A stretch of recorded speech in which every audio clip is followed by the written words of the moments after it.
Alors Hervé, j'avais Oui, reçu un livre des éditions Alia que je n'avais pas, sur lequel je ne m'étais pas précipité, L'été des charognes de Simon Johannin, et j'ai suivi tes conseils puisque toi tu l'as lu très rapidement ce livre hein, bah, pour. j'avais été moi-même, c'est ça qui est bien, c'est cette chaîne qui existe, j'avais été moi-même alerté par un ami organisateur du festival du Goéland masqué. Voilà, Voilà, donc donc et nous nous sommes dit qu'il fallait absolument que nous parlions de ce livre. Donc L'été des charognes de Simon Johannin aux éditions Alia. Un petit mot peut-être avant de commencer par rapport aux éditions Alia, Hervé. Alors c'est toujours délicat de dire un petit éditeur, mais enfin bon, on s'entend. Hein, c'est quand on oui, on sait bien compare. que c'est pas péjoratif chez nous. Oui, Voilà, quand on compare à Gallimard, etc. Hein, c'est ouais. de ce point de vue-là, mais avec toujours des petits bijoux qui nous proposent. Alors plus souvent des rééditions ou des textes sortis un peu de nulle part, rarement quand même enfin moins rarement enfin plus rarement des romans, hein, des Oui, romans parce que je crois qu'y inédits. compris dans le domaine noir, mais large, qui nous intéresse, on avait évoqué déjà ici Dachiel Hamet et ses interrogatoires, Mhm. Harry Cruz, des Sosa Oui, Valdez, je crois, oui, tout à fait, voilà, ouais. qui sont des livres, des espèces de petites perles comme ça que déniche Alia. Mhm. Mais effectivement, là, on est dans un premier roman, et quel roman. Je vais te laisser y aller parce que j'ai même un peu de mal à en parler tellement je pense, enfin on va y arriver, mais c'est plus, c'est pas uniquement un coup de cœur, c'est quelque chose C'est c'est un une coup de, lecture qui laisse assez KO quand même, ouais, bah, c'est ce que j'allais dire, c'est c'est un coup de poing, magnifique. hein, plus qu'un un coup de Ah cœur. oui, oui, oui. Alors, Hum. un roman qu'on peut couper en deux parties claires, hein, nettes. Une première partie, donc l'enfance hein, d'un garçon dans un coin paumé hein, de la campagne Oui, je française. crois que ça doit être dans le Tarn ou quelque chose comme ça, mais alors on est vraiment au bout du bout, au fond du fond, voilà. Voilà. Avec bon, quand on en a parlé tous les deux, on a pensé à des romans du type Fantasia chez les Ploucs hein, Oui, de Charles Williams. L'éditeur dans son dossier de presse évoque une forme de guerre des boutons, oui, mais mais alors chez les rednecks français, ouais. avec et avec j'allais dire une âpreté plus forte que chez Louis Pergaud ou le film ou les films qui en ont été tirés. Ouais, ouais, moi je penche plutôt du côté quand même Charles Williams, d'autant plus Oui, oui, c'est tu as donc raison. un gamin hein, qui se raconte et qui raconte sa vie, donc à la campagne, dans un coin paumé, avec des gens qui se débrouillent, mais qui travaillent beaucoup, donc les enfants contribuent. Il y a on vit dans un milieu assez clos, mais quand même avec certaines solidarités.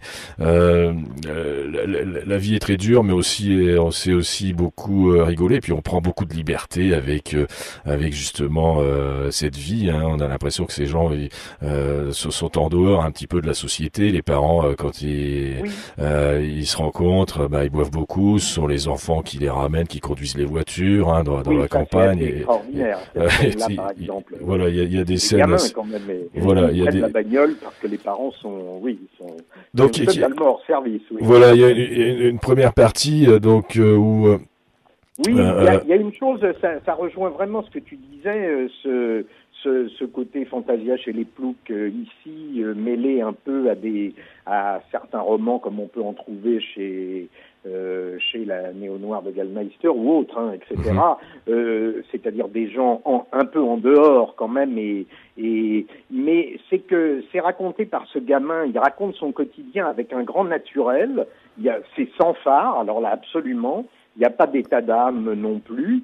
Et puis ça évoque cet environnement tout à fait poisseux. On est au milieu des mouches qu'il y a partout, parce qu'il y a quand même beaucoup de... Il fait chaud, c'est l'été des charognes, il y a beaucoup de carcasses, de brebis, de chiens, Ah oui. Il y a les baffes paternelles, il y a de la crasse, il y a des beuveries, en veux-tu, en voilà. Et il y a aussi dans tout ça, il y a évidemment de la violence, il y a de la dureté, il y a de la drôlerie. Et il y a une certaine douceur parfois. Il y a aussi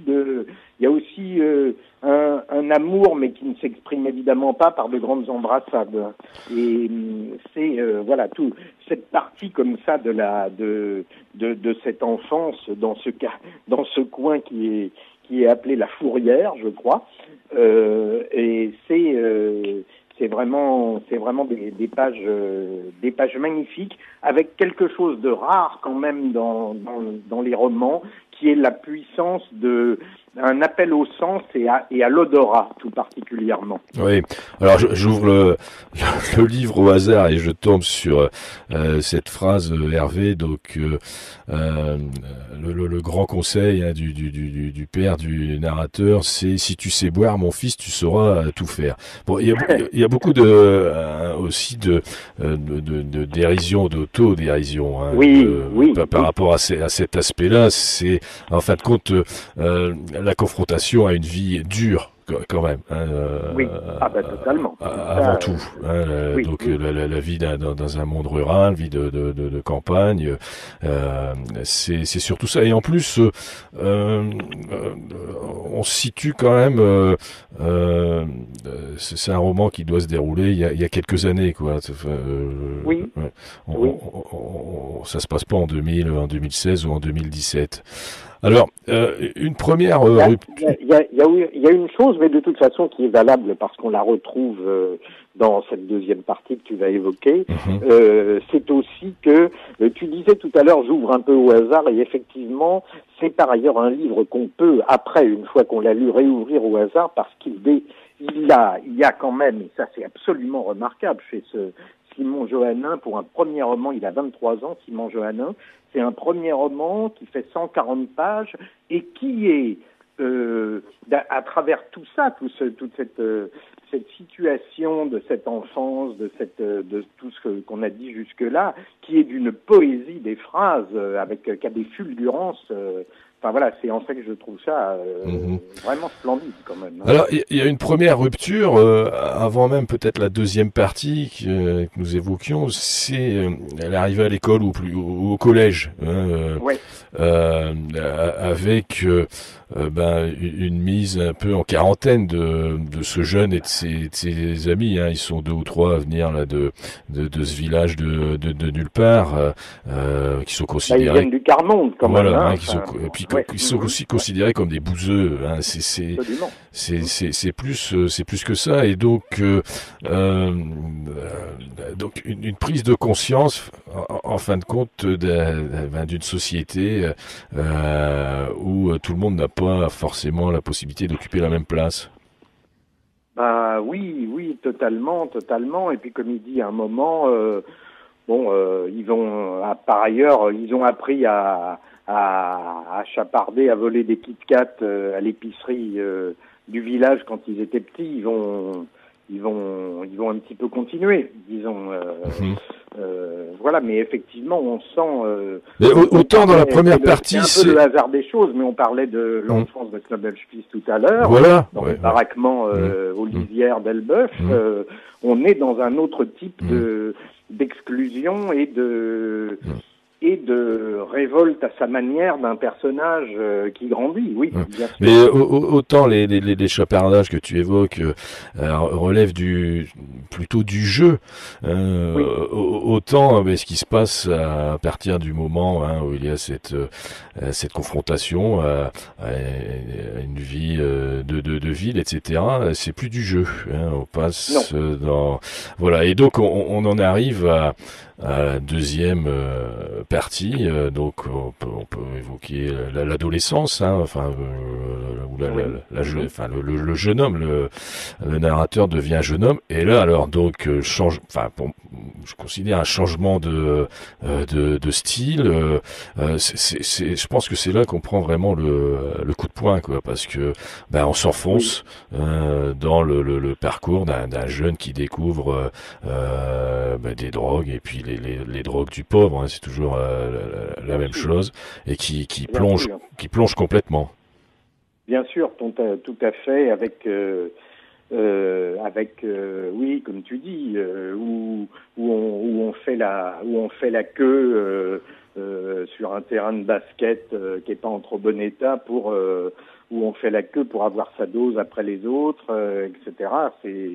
C'est effectivement là on bascule dans cet aspect-là, moi, et je crois qu'on a eu absolument le même réflexe dans cette partie-là, avec le style très propre à Simon Johannin, mais ça m'a un peu rappelé de belles pages de La Fossoyeuse d'Éric Maravellias, qui était paru en série noire, dont on a parlé ici aussi, je crois. Enfin, je me trompe pas, quand t'as pensé à ça aussi? Oui, bien sûr, hein, on en a parlé.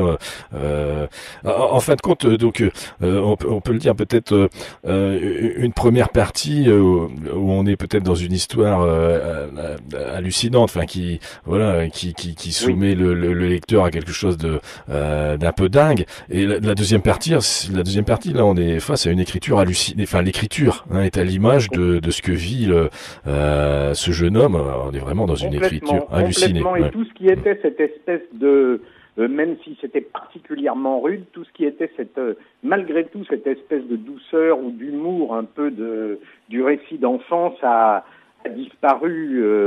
Voilà. J'ai repris la direction du centre, les yeux collés et la laine lourde comme une plaque d'égout, en maudissant la sale race d'où ils viennent tous, les dealers et les flics. On avançait dans l'automne, mais il faisait encore très chaud. Comme je cherchais un endroit presque frais pour fumer tout ça, j'ai fini par me poser sur les marches d'une église. Assis sous le porche, j'ai roulé une première fois en me demandant qu'est-ce que j'allais pouvoir trouver comme raison pour ne pas sauter dans le vide comme un lemming. J'ai allumé la mèche tout en laissant couler la bière au picon dans ma bouche par grands traits poisseux. Oui, exactement. Cet aspect du vide est très très présent dans cette deuxième partie. Oui. La relation entre le vide et puis le personnage, le vide de sa situation, de cette drogue qui l'empoisonne. Il en a conscience, mais voilà. Mais oui, c'est comme ça. Voilà. Hervé, donc nous avons vraiment envie de faire partager cette lecture. Alors, L'été des Charognes de Simon Johannin chez Alia, voilà, 140 pages. Alors on va quand même signaler. Alors tu l'as dit, effectivement. Absolument. Voilà, tu l'as dit, l'auteur, il est né en 93, donc c'est un jeune auteur, c'est un premier roman, c'est vraiment surprenant. Alors effectivement, il est né dans le Tarn à Mazamet, nous dit le dossier de presse. Il a grandi dans la Montagne Noire, où ses parents sont apiculteurs, ils tiennent une exploitation. Alors lui, il a quitté le domicile parental à 17 ans. Il s'est installé à Montpellier pour suivre des études de cinéma à l'université. Il a travaillé ensuite en intérim, vendeur de jouets, avant d'intégrer l'espace urbain de l'école de la Cambre à Bruxelles. Il travaille comme mannequin aussi pour l'industrie de la mode. Un parcours très très particulier pour ce jeune homme, donc de 23 ans, 24 ans, qui a à son actif déjà un premier roman qui ne devrait pas passer, je l'espère, inaperçu. Alors, il faut aussi le signaler, mais c'est la particularité des éditions Alia, c'est un livre qui coûte 10 €. C'est un roman, alors ce sont, Alia en général, ce sont des, entre guillemets, encore une fois, des petits livres, en nombre de pages, en taille, mais grand par la lecture. On peut signaler, tu l'as dit, effectivement, que Alia nous avait donné les interrogatoires d'Achille Lamette, mais il nous avait donné aussi La mort, c'est pour les poires. Donc là, c'était en grand format, toute la correspondance de d'Achille Lamette. Et puis qui est ressorti en point feuille. Voilà. Et puis pour faire un clin d'œil par rapport à l'actualité. En France, il y a 2 petits bouquins qui viennent de sortir chez Alia, parmi d'autres. Hein. Note donc des rééditions à chaque fois ou des textes issus d'un peu nulle part, mais qu'il est vraiment très très intéressant de parcourir. Note sur la suppression des partis politiques de Simone Veil et Oui. d'Octave. Une lecture indispensable en ces temps. Voilà, et le deuxième hein, que j'ai repéré, La grève des électeurs d'Octave Mirbeau. Voilà, donc on vous invite Nous n'en dirons pas plus. Voilà, on vous invite donc à lire tout ce qui est édité aux éditions Alia, et en particulier là, récemment L'été des charognes de Simon Johannin.